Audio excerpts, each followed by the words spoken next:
हमारी दिनचर्या में शामिल किए जाने योग्य कर्म। 1. नित्य कर्म। किसी अन्य वीडियो में वैदिक धर्म के बारे में बताते हुए हमने प्रत्येक सनातन धर्मी को निम्नलिखित 5 महायज्ञ प्रतिदिन करने का विधान होने की बात कही थी। पहला, ब्रह्म यज्ञ। दूसरा, देव यज्ञ या हवन या अग्निहोत्र। तीसरा, पितृयज्ञ। चौथा, अतिथि यज्ञ। पांचवा, बलि वैश्व देव यज्ञ। प्रत्येक उत्तम कर्म यज्ञ कहलाता है। जो उत्तम कर्म हमें हर दिन करने होते हैं उन्हें महायज्ञ कहा जाता है। पहला, ब्रह्म यज्ञ, ईश्वर का चिंतन। प्रारंभ में प्रतिदिन प्रातःकाल 5-10 मिनट एकांत स्थान पर निश्चल बैठकर अपनी आंखें बंद कर सांसों पर ध्यान केंद्रित करने का अभ्यास करना चाहिए। सायंकाल भी इसी तरह अभ्यास करना चाहिए। हालांकि इस आरंभिक स्थिति में ईश्वर के सही स्वरूप का बोध न होने के कारण उपरोक्त अभ्यास ही पर्याप्त है, परंतु फिर भी पाठकगण यदि ध्यान की स्थिति में बैठकर अपने अस्तित्व में ईश्वर के योगदान का चिंतन करें व अब तक की उनकी मान्यता के अनुसार ईश्वर के स्वरूप का चिंतन करें तो अति उत्तम होगा। ईश्वर पर मन की एकाग्रता की आसानी के लिए ब्रह्म यज्ञ से पूर्व अपनी रुचि के अनुसार किसी एक भजन को मन में दोहराएं। इसके लिए हमें 2-3 भजन स्मरण होने चाहिए। प्रारंभिक स्थिति में ध्यान और संध्या को एक ही समझते हुए केवल ध्यान ही 5-10 मिनटों के लिए करें। दूसरा, देव यज्ञ या हवन या अग्निहोत्र। पर्यावरण व स्वयं की शुद्धि के लिए विशेष कर्म। इस परिभाषा के अनुसार हर वो कार्य जो पर्यावरण की शुद्धि के लिए किया जाता है उसे देव यज्ञ कहा जा सकता है। वे कार्य पेड़ लगाने, पर्यावरण को दूषित करने वाले प्लास्टिक जैसे पदार्थों को नष्ट करने आदि से संबंधित हो सकते हैं। पर्यावरण का स्वास्थ्य वायु और जल के स्वास्थ्य पर निर्भर करता है और वायु व जल को स्वस्थ रखने का हवन एकमात्र उपाय है। हमारे ऋषियों ने हवन में कुछ ऐसे मंत्रों अथवा विचारों का विनियोग कर दिया है कि ये कर्म केवल पर्यावरण की शुद्धि के लिए न होकर आत्मा की शुद्धि के लिए भी है।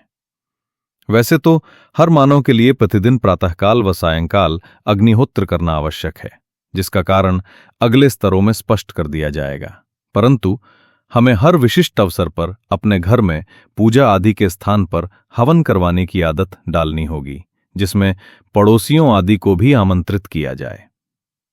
तीसरा, पितृयज्ञ, माता पिता और बड़ों की देखभाल और सेवा। पितृयज्ञ के 2 भाग किए जा सकते हैं, श्राद्ध और तर्पण। प्रत्येक वो कर्म जिससे माता पिता और बड़ों की बाह्य पदार्थों से सेवा कर उन्हें तृप्त किया जाता है उसे श्राद्ध कहते हैं। तर्पण के अंतर्गत वे कर्म आते हैं जिनसे माता पिता और बड़ों की आंतरिक इच्छाओं को तृप्त किया जाता है। चौथा, अतिथि यज्ञ, विद्वानों, सुधारकों और सन्यासियों की देखभाल और सेवा।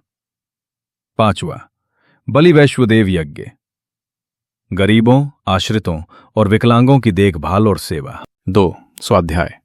हमें अपनी दिनचर्या में इन नित्य कर्मों को शामिल करने के साथ साथ नियमित रूप से 10-15 मिनट वेद व आर्ष ग्रंथों को पढ़ने का भी अभ्यास करना चाहिए।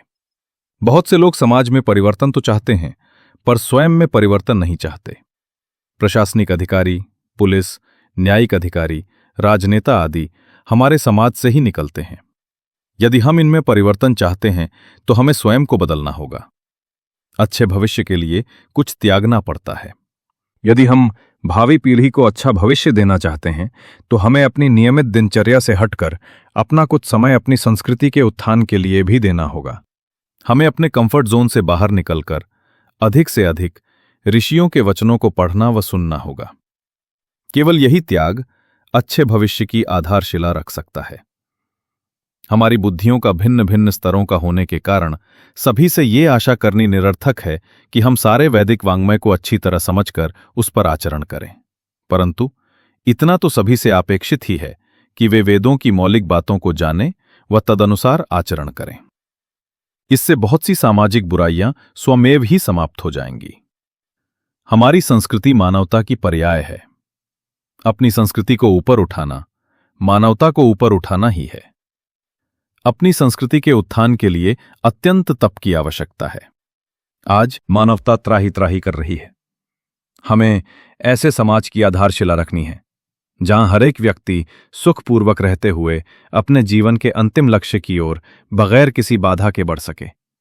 इसके लिए हमें अपनी दिनचर्या को बदलते हुए अपने 3-4 हजार साल पहले के पूर्वजों के ज्ञान को अधिक से अधिक आत्मसात करना होगा।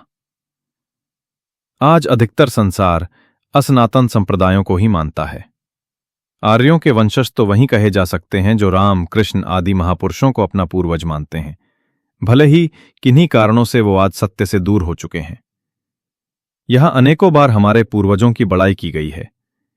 ये बड़ाई हमें अपने अतीत पर गौरव करने को बाध्य करती है, लेकिन ये भी हमें याद रखना होगा कि भविष्य अतीत पर नहीं, वर्तमान पर खड़ा होता है।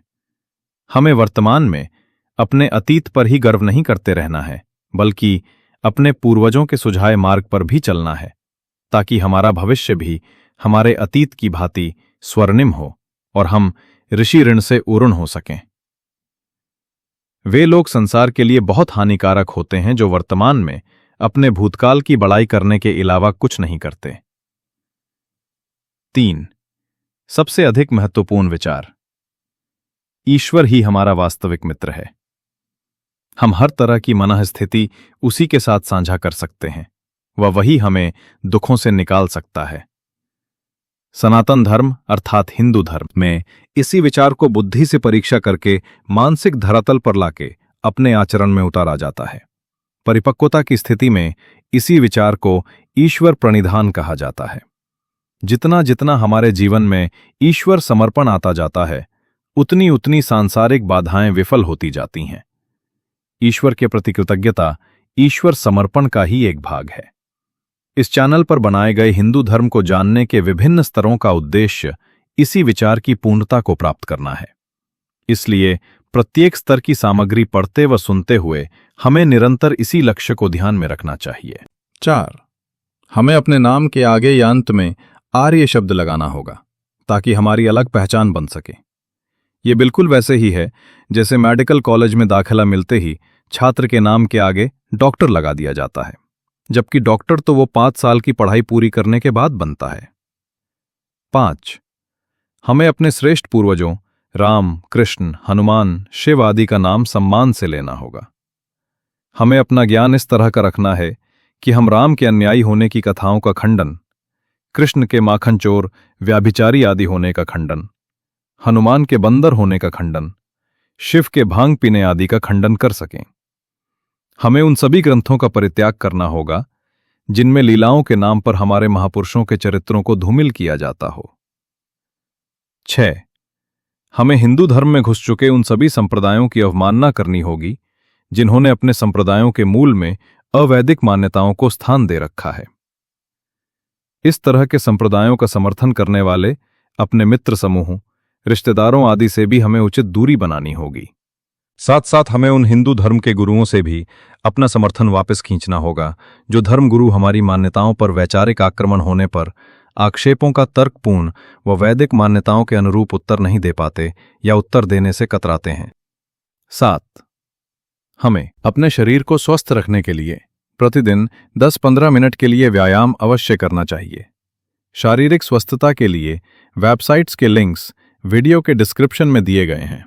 हालांकि ये वेबसाइट्स पूर्णतया वैदिक नहीं हैं, परंतु इनमें दी गई अधिकतर सामग्री हमारे अच्छे स्वास्थ्य के लिए बहुत लाभप्रद है। अपने पूरे समय का केवल कुछ भाग ही हम इन वेबसाइट्स चैनल के उपयोग में बिताएं व ये ध्यान रखें कि हमारा अंतिम ध्येय शारीरिक स्वास्थ्य से कहीं ऊंचा है। 8. हमें कुछ भी अपने शरीर में डालते हुए उस वस्तु की हमारे शरीर के लिए उपयोगिता व गुणवत्ता पर अवश्य विचार करना चाहिए और प्रत्येक वस्तु को प्रसन्नतापूर्वक ही ग्रहण करना चाहिए। हमें कभी भी मन के अशांत व क्रोधित आदि होने की अवस्था में तुरंत भोजन नहीं करना चाहिए। हमें अपने शरीर को स्वस्थ रखने में भोजन की भूमिका पर व शरीर की कार्यप्रणाली पर संबंधित जानकारियां प्राप्त करने के साथ साथ उन पर आचरण भी करना चाहिए।